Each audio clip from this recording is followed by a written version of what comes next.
daily to face. It's an issue that affects each and every one of us. And if you think it doesn't, believe me, it will, especially if we don't take action to step up. Chapter 1. Gun Violence in America. The era of mass school shootings began in 1999 at Columbine High School in Littleton, Colorado, when 2 boys killed 12 of their fellow students and a teacher before taking their own lives.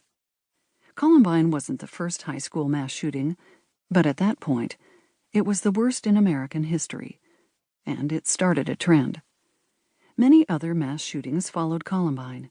At Virginia Tech in Blacksburg, Virginia, on April 16, 2007, where a shooter killed 32 people.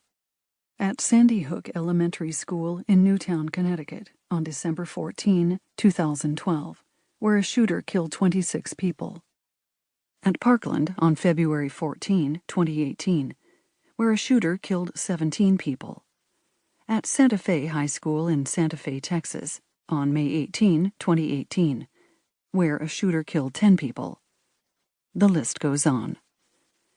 Columbine became a blueprint for later school shootings in large part because of the way it was reported. Major media outlets latched onto the story of the killers, repeating their names, exploring their psychology, and sharing their manifestos and home movies. As a result, many of the killers in later school shootings used Columbine as a model. Some even went so far as to wear trench coats, the clothing item for which the Columbine killers had become known. Defining mass shooting. People use the phrase all the time, but believe it or not, there's actually no agreed-upon definition of mass shooting.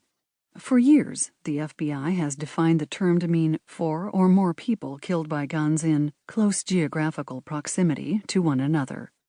Congress defined mass killing as 3 or more killings in one incident, using any sort of weapon, after the 2012 tragedy at Sandy Hook Elementary. Other researchers exclude murders that occur during a robbery, gang violence, or domestic abuse when making their calculations. Because of these different definitions, the estimates of how many mass shootings occur vary greatly, from about 4 per year to a mass shooting every day. One thing to keep in mind about school shootings is that while the ones you hear about in the news, like Columbine and Parkland, tend to occur at schools that are predominantly white, gun violence more frequently affects students of color. In understanding the racial disparities in school shootings, it's important to think about the difference between a mass school shooting and a school shooting that involves fewer victims. There are, on average, 3 casualties when a shooting happens at a predominantly white school, while that's twice the average of the number of school shooting victims at predominantly black and Hispanic schools, CNN reports. Students of color face more frequent gun violence. For example, even though only 15% of students in the United States are black students account for about 1/3 of the students who have experienced a school shooting since 2009. A recent Pew Research Center survey found that black and Hispanic students were markedly more worried about the possibility of a shooting happening at their schools. Those mass shootings, the headline-grabbing ones, are really a small fraction of them, says Chris Cole, a former FBI agent who is now the Director of Threat Intervention Services at the University of Wisconsin-Madison. It's more of the everyday violence that, unfortunately, I think we've become a bit immune to, that produces the large numbers.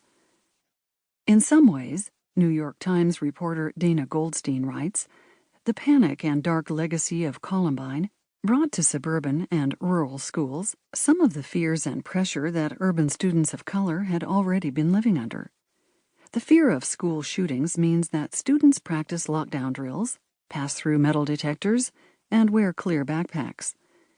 In a recent school shooter drill in Indiana, teachers suffered bloody welts after trainers used non-lethal pellet guns to shoot at them. There's a trauma that comes simply from being part of one of those drills. Chris Murphy, a Democratic senator from Connecticut, explains. Indeed, in a recent online survey, the American Psychological Association, APA, found that when a school implements safety measures such as lockdown,